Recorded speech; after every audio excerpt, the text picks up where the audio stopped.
नमस्कार, मैं हूं पवन। आप देख रहे हैं सत्यहिंदी.com। बुलेटिन में आगे बढ़ने से पहले अपील आपसे है कि सत्य हिंदी का ऐप आ चुका है, इसका लिंक डिस्क्रिप्शन में है, आप इसे प्ले स्टोर से भी डाउनलोड कर सकते हैं।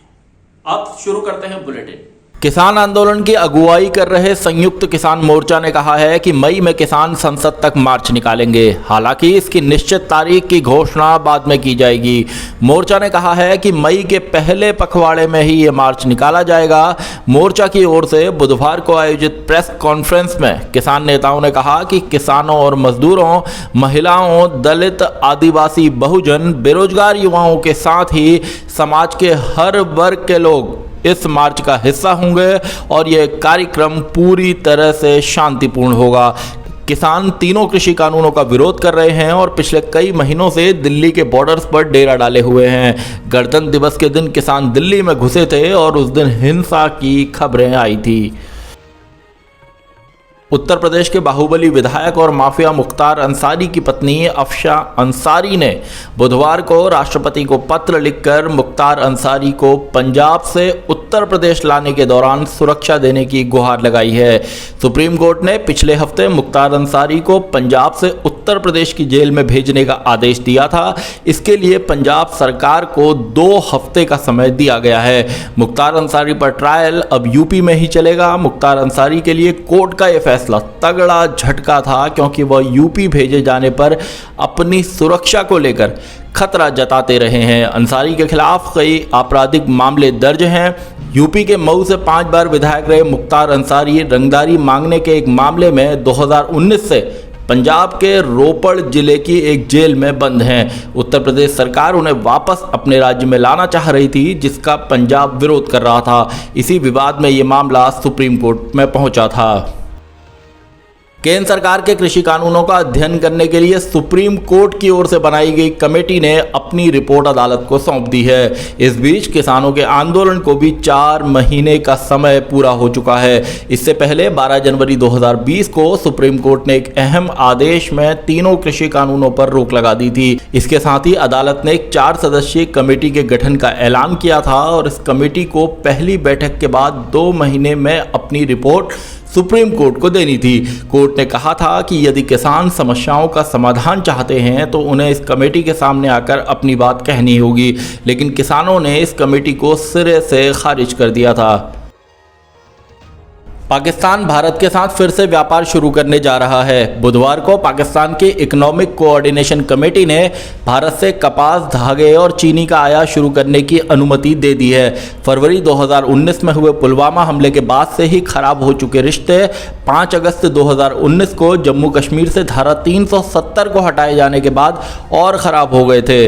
पुलवामा हमले के बाद से ही दोनों देशों के बीच व्यापार लगभग बंद हो गया था, लेकिन बीते 2 महीनों में कई ऐसे वाक़ये हुए हैं जिन्हें देखकर कहा जा सकता है कि आने वाले दिनों में पाकिस्तान के साथ हमारे संबंध बेहतर हो सकते हैं। मुंबई के पूर्व पुलिस कमिश्नर परमबीर सिंह को बुधवार को तब झटका लगा जब बॉम्बे हाईकोर्ट ने उनसे ही पूछ लिया कि बिना एफआईआर दर्ज किए सीबीआई जांच कैसे कराई जा सकती है। गृह मंत्री अनिल देशमुख के खिलाफ भ्रष्टाचार के आरोपों को लेकर अदालत ने साफ साफ कहा कि यदि कोई अपराध हुआ है तो आपने एफआईआर दर्ज क्यों नहीं कराई।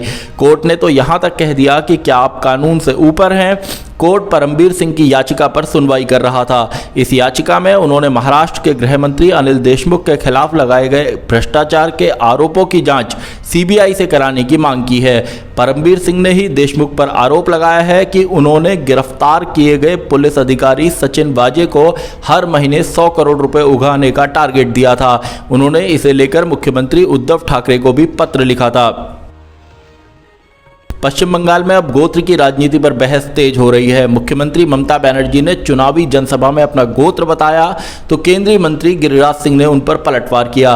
गिरिराज सिंह को टीएमसी की सांसद महुआ मोइत्रा ने जवाब दिया है। महुआ मोइत्रा ने कहा है कि केंद्रीय मंत्री गिरिराज सिंह कहते हैं कि ममता का गोत्र रोहिंग्याओं का है, हमें इस पर गर्व है, ये चोटी वाले राक्षस गोत्र से तो कहीं बेहतर है। ममता ने कहा था कि जब वे एक मंदिर में गई थी तो उनसे पुजारी ने उनका गोत्र पूछा था।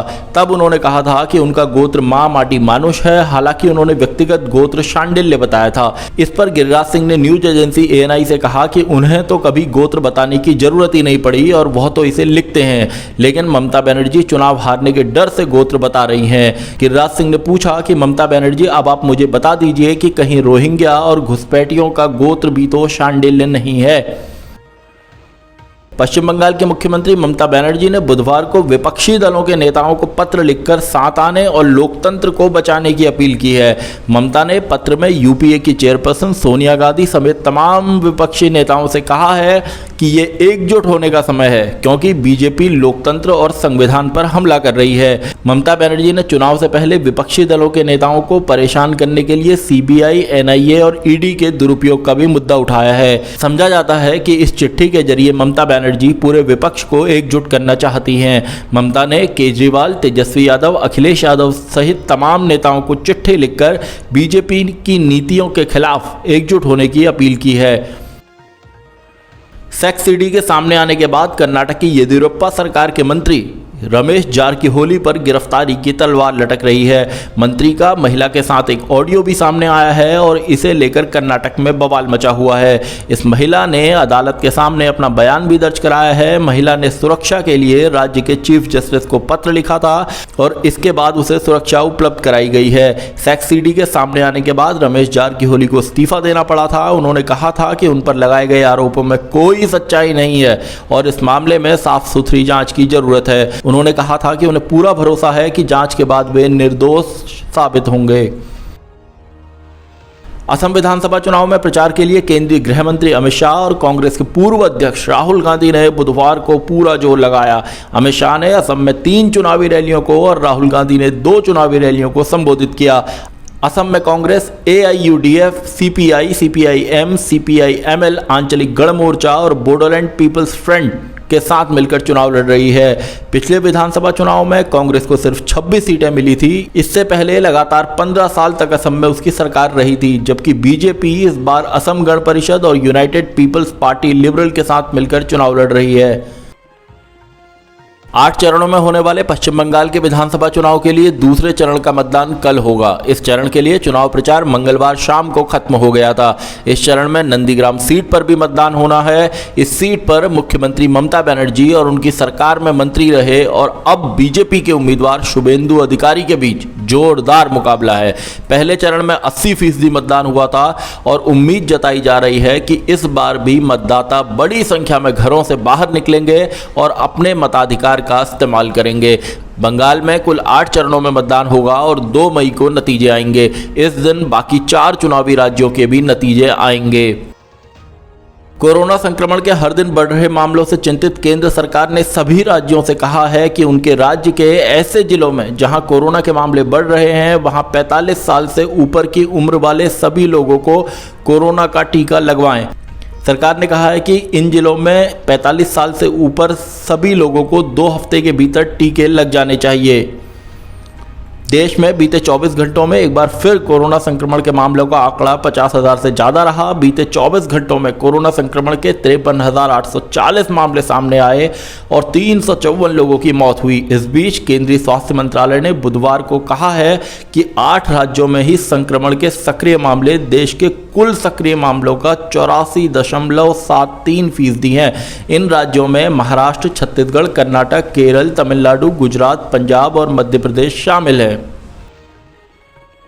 पश्चिम बंगाल में दूसरे चरण के मतदान से पहले मुख्यमंत्री ममता बनर्जी द्वारा अपना गोत्र बताने के बाद शुरू हुए विवाद में AIMIM प्रमुख असदुद्दीन ओवैसी की भी एंट्री हो गई है। ओवैसी ने ट्वीट कर कहा है कि मेरे जैसे लोगों का क्या होना चाहिए जो शांडिल्य या जनेऊधारी नहीं है, जो किसी भगवान के भक्त नहीं हैं और चालीसा या कोई पाठ भी नहीं करते हैं। ओवैसी ने आगे कहा है कि हर पार्टी को लगता है कि उसे जीतने के लिए अपने आप को हिंदू दिखाना होगा। उन्होंने कहा कि ये बात सिद्धांतों के खिलाफ है और अपमानजनक है और इससे सफलता भी नहीं मिलेगी। ओवैसी ने बिहार चुनाव में सफलता मिलने के बाद बंगाल में जोर शोर से लड़ने का ऐलान किया था, लेकिन बाद में उन्होंने अपने हाथ पीछे खींच लिए थे और अब उनकी पार्टी AIMIM कुछ ही सीटों पर चुनाव लड़ रही है। उत्तराखंड में 1 अप्रैल से शुरू होने जा रहे कुंभ मेले से पहले राज्य सरकार ने 12 राज्यों से आने वाले लोगों के लिए कोरोना की नेगेटिव रिपोर्ट लाना अनिवार्य कर दिया है। इन राज्यों में महाराष्ट्र का नाम भी शामिल है, जहां कोरोना संक्रमण की दूसरी लहर चल रही है। राज्य सरकार की ओर से जारी आदेश में कहा गया है कि महाराष्ट्र, केरल, पंजाब, कर्नाटक, छत्तीसगढ़, मध्य प्रदेश, तमिलनाडु, गुजरात, हरियाणा, उत्तर प्रदेश, दिल्ली और राजस्थान से रोड, हवाई या ट्रेन यात्रा कर उत्तराखंड में आने वाले लोग नेगेटिव RT-PCR टेस्ट रिपोर्ट साथ लेकर आएं और ये रिपोर्ट राज्य की सीमा में प्रवेश से 72 घंटे पहले की होनी चाहिए। राज्य सरकार ने सभी जिलों के प्रशासन को आदेश दिया है कि वे एयरपोर्ट्स, रेलवे स्टेशनों और दूसरे राज्यों से लगने वाली सीमाओं पर टेस्टिंग का काम शुरू करें। ये सभी व्यवस्थाएं व नियम 1 अप्रैल से लागू होंगे। हाल ही में मुख्यमंत्री बने तीरथ सिंह रावत ने कुंभ को लेकर कुछ पाबंदियों को हटाने का ऐलान किया था, लेकिन शायद अब उन्हें समझ में आ रहा है कि उनका यह ऐलान गलत था और कोरोना संक्रमण को रोकने के लिए सख्त नियम लागू करने ही होंगे। भारत के सेना प्रमुख जनरल M नरवणे ने कहा है कि भारत ने LAC पर 1 इंच भी जमीन नहीं गंवाई है। जनरल नरवणे ने न्यूज एजेंसी ANI से बातचीत में कहा कि हमने कोई भी क्षेत्र नहीं खोया है और हम उसी जगह पर हैं जहां पर यह सारा विवाद शुरू होने से पहले थे। उन्होंने कहा कि LAC पर संघर्ष की संभावना अब बेहद कम है। पिछले साल पूर्वी लद्दाख की गलवान घाटी में भारत और चीन के सैनिकों के बीच हुई हिंसक मुठभेड़ के बाद दोनों देशों के बीच लंबे वक्त तक तनाव चला था। कई दौर की सैन्य और राजनीतिक वार्ताओं के बाद सीमा से सैनिकों को हटा लिए जाने पर सहमति बनी थी। बुलेटिन में अभी इतना ही। बाकी खबरों के लिए बने रहिए सत्यहिंदी.com के साथ। सत्य हिंदी का ऐप डाउनलोड करें गूगल प्ले स्टोर पर।